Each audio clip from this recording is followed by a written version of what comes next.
Olá, me chamo Fernanda da Silva Lopes Otaviano, estagiária do curso de Ciências Biológicas na Universidade Federal do Piauí, e hoje a nossa aula será do conteúdo do terceiro ano do ensino médio, com o tema Evolução Humana.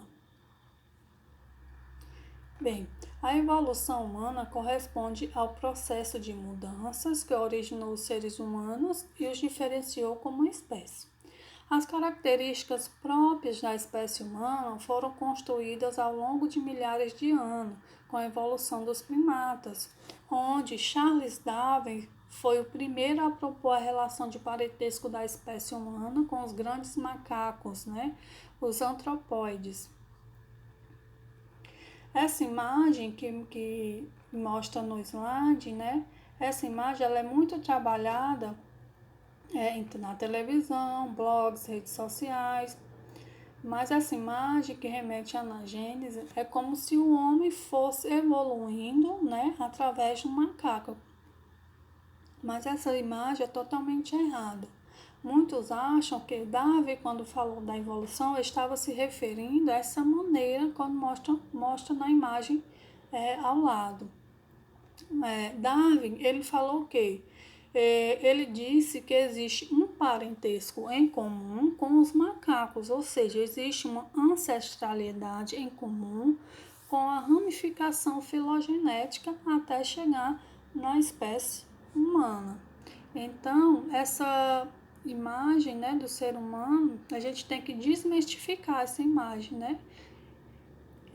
que o ser humano não veio do macaco, mas sim de um ancestral comum. E a principal evidência de que os humanos descenderam dos primatas é a grande semelhança entre os humanos e os macacos antropóides, como o chimpanzé. E através também de registros fósseis, as semelhanças anatômicas, fisiológicas, celulares e moleculares entre os seres vivos. A evolução da espécie humana ela foi iniciada há pelo menos 6 milhões de anos atrás, e nesse período uma população de primatas do noroeste da África se dividiu em duas linhagens que passaram a evoluir independentemente. E esse primeiro grupo ele permaneceu no ambiente aberto, da floresta tropical, onde originou os chimpanzés.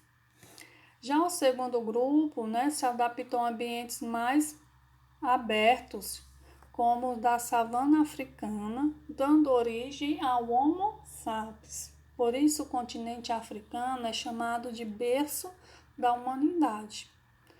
Podemos observar no cladograma ao lado as fases da evolução humana para entender melhor. Então, essa escala de milhões de anos atrás, tivemos o quê? Um mamífero ancestral, e a partir daí ramificou-se, e essa ramificação passou para onde? Para os macacos do Novo Mundo, onde esses macacos eles possuíam cauda prênsil, Essa cauda prênsil era que permitia que eles se enrolassem nos galhos, por exemplo. Depois passou, tivemos os macacos do Velho Mundo, onde essa espécie não possuía mais cauda prênsil. E continuando a ramificação, passou para os pungídeos, onde vamos encontrar o quê? Os orangotangos, chimpanzés, gorilas. Então, já esses primatas já tinham um parentesco mais próximo com o ser humano, até chegar no ser humano, os hominídeos. E as etapas da evolução, ela começa com o quê? Com os pré-australopitecos, Essa primeira espécie, elas viveram logo depois da separação do grupo, que originou os hominídeos e os chimpanzés, onde os registros fósseis remontam algumas das espécies desse período, que são os Sahelanthropus charliensis, que esse fóssil ele foi encontrado no continente africano, pertence a uma espécie de primata, e essa espécie já possuía postura bípede, né? É o mais antigo ancestral comum da linhagem humana.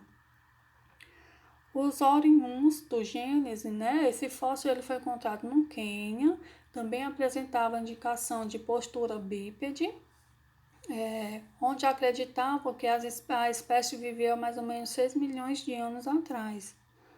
E os Artipithecus ramídeos e o Artipithecus gadaba, né? Esse fóssil foi encontrado na Etiópia, né? E nessa espécie permaneceram também a postura bípede, onde acredita-se que a espécie do gênero Artipithecus foi um ancestral dos Australopithecus. Os Australopithecus, né, eles foram os primeiros hominídeos pertencerem ao gênero Australopithecus. Constituíram um grupo diversificado e bem-sucedido, onde as principais características desse grupo eram que a postura ereta, a locomoção bípede, a dentição primitiva e a mandíbula mais semelhante à da espécie humana.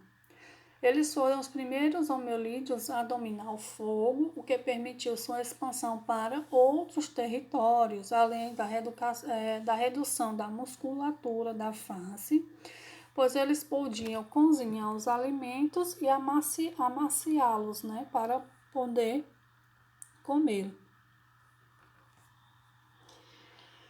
Já os Australopithecus africanos foi o primeiro fóssil encontrado. Provavelmente habitou a Terra mais ou menos 2,8 a 2,3 milhões de anos atrás. Outros fósseis de Australopithecus foram encontrados. Algumas espécies são a Afarensis, a Robustus e a Bosei. Acredita-se que os Australopithecus tenham coexistido e competido entre si, né? E todas essas espécies foram extintas. Porém, uma delas teria sido um ancestral do gênero Homo, né? E esse ancestral do gênero Homo, né? A extinção da maioria como disse, a extinção da maioria dos Australopithecus possibilitou o surgimento de uma nova linhagem, né? O gênero Homo, ele se destaca pelo desenvolvimento do sistema nervoso, né, e da inteligência. Além disso, né, apresentava adaptações evolutivas, como o bipedalismo, né, que seria o quê? A capacidade que tem certos animais de andar sobre duas patas posteriores. O Homo habilis, atualmente, como estudo dos fósseis, é o mais aceito, é considerá-lo como Australopithecus, sendo o Australopithecus habilis, né? A espécie viveu por volta de 2 milhões de anos atrás. O Homo erectus, essa espécie se destacou pela fabricação de instrumentos, utensílios de pedra, madeira, pele, ossos. O grupo saiu da África, alcançou a Europa, a Ásia e a Oceania. O Homo neanderthalensis, conhecido por Neanderthales, né, tinha o corpo adaptado ao frio, a ausência de queixo, testa baixa, pernas arqueadas, e o cérebro era maior do que o dos seres humanos atuais. Apresentava comunicação verbal rudimentar, organização social e sepultamento de mortos. Esse grupo ele conviveu com os primeiros homens modernos, né? Atualmente acredita-se que o homem moderno surgiu na África entre 2.000 a 150 mil anos atrás, a partir da linhagem de Ergaster. Então, o homem moderno, a denominação vem científica do Homo sapiens, né? O Homo sapiens é a denominação científica do Homo moderno, sendo uma subespécie do Homo sapiens. A principal característica do homem moderno, comparada aos seus ancestrais, é o quê? É o cérebro bem desenvolvido. Além disso, observa-se o quê? A capacidade de raciocínio, comunicação e inteligência pelo desenvolvimento do sistema nervoso, né? E essa última corresponde à nossa espécie, né? O Homo sapiens corresponde à nossa espécie. Ele teria surgido no planeta há cerca de 150 mil anos atrás, de acordo com estudos sobre o último estágio da escala evolutiva. O Homo sapiens moderno teve a incrível capacidade de se espalhar em outras regiões do mundo, em um relativo curto espaço de tempo, né? Aproveitando as conquistas consolidadas por seus ancestrais, teve a capacidade de desenvolver o que? A linguagem, dominar o fogo e a construir diversos instrumentos. Desenvolveu habilidades que nenhum outro ser foi capaz e somente foi possível através da extraordinária evolução física e mental. No aspecto físico, a linha humana, em contraste com outros antropóides, mostra uma série de modificações progressivas, como o esqueleto do homem primitivo modificou-se totalmente. O crânio tornou-se arredondado e aumentou de tamanho. A coluna vertebral se curva ligeiramente para situar a cabeça e o tronco sobre a pelve, né? Balanceando o peso corporal e proporcionando o desenvolvimento da postura bípede, né? Então, o bipedalismo ele foi a característica crucial para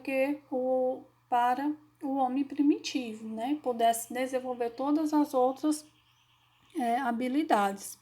Ele possibilitou que o homem se tornasse um andarilho e saísse em busca de alimento, né? E ao libertar as mãos, a postura bípede, ela possibilitou ao homem o uso das mãos para construir e manipular essas ferramentas, né? Esse foi o início do desenvolvimento das habilidades manuais do homem. E ela só se modernizará, né, com o desenvolvimento de outra parte do corpo humano. Esse desenvolvimento se iniciou há 1 milhão de anos, né, com os primeiros hominídeos, até culminar onde? No encéfalo do Homo sapiens, né, atual. O crescimento foi muito grande, aumentando o tamanho se comparado ao encéfalo do Australopithecus, né? Um de seus ancestrais até chegar em qualquer outro animal. E atualmente o encéfalo de um humano ele mede 1.300 centímetros cúbicos, né? E toda a mudança corporal que o ser humano sofreu ao assumir a postura bípede, né? Contribui para o desenvolvimento cerebral como o quê? Um crânio maior, mais espaço para o cérebro ocupar, onde forma a coluna também foi importante para sustentar todo o peso do encéfalo do homem, né? E aí a gente pode observar, né, esses crânios do Australopithecus até chegar no Homo sapiens, né? Vemos a diferença, foi se transformando. Então, essa foi a nossa aula de hoje, espero que tenha atingido o objetivo e qualquer dúvida, entrar em contato através do WhatsApp, que responderei todas as dúvidas de vocês. Obrigada e até uma próxima aula.